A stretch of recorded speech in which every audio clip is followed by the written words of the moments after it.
অধ্যক্ষ মহোদয়, মই দুটা বিষয় যোগ দিছোঁ। সন্মানীয় সদস্য প্ৰদ্যুৎ বৰদলৈ ডাঙৰীয়াই কপৌ ফুলৰ ৰং ব্যৱহাৰ কৰাৰ ক্ষেত্ৰত যিটো পৰামৰ্শ দিছে, পৌৰ নিগমে ইতিমধ্যে এই ক্ষেত্ৰত ব্যৱস্থা লৈছে। ময়ো লোক নিৰ্মাণ বিভাগক ক'ম যে য'ত নান্দনিক সৌন্দৰ্যৰ লগত বিসংগতি নাথাকে তেনেকুৱা বিল্ডিংবিলাক যিমান পাৰে কপৌ ফুলৰ আৰ্হিত বা কপৌ ফুলৰ ৰঙেৰে কৰিবৰ বাবে আমাৰ বন বিভাগে এটা প্ৰচেষ্টা লৈছে যে আমাৰ গুৱাহাটীৰ গোটেই ৰিং ৰোডটো আমি এজাৰ গছ প্লান্টেশ্যন কৰিম আৰু বিশেষকৈ খুব কম দিনৰ ভিতৰতে আমি খানাপাৰাৰ পৰা কমপ্লিট জালুকবাৰীলৈকে এই ষ্ট্ৰেচটোত অকল এজাৰ গছ আমি প্লান্টেশ্যন কৰাৰ এটা সিদ্ধান্ত লৈছোঁ, যিটোৱে আমাৰ নেশ্যনেল হাইৱে বা আমি যিটো ৰিং ৰোড বুলি কওঁ তাৰ নান্দনিক সৌন্দৰ্য বৃদ্ধি কৰিব।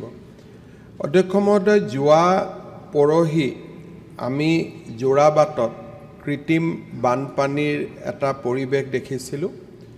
এই ক্ষেত্ৰত আমি সদনক জনাব বিচাৰোঁ যে গুৱাহাটী ৰিং ৰোড পৰিকল্পনাত যোৰাবাটৰ কৃত্ৰিম বানপানীৰ পৰা আমি যাতে সঁহাৰি পাওঁ তাৰ বাবে ৰিং ৰোডৰ মাষ্টাৰ প্লেনত 150 কোটি টকা আবণ্টন কৰি থোৱা হৈছে।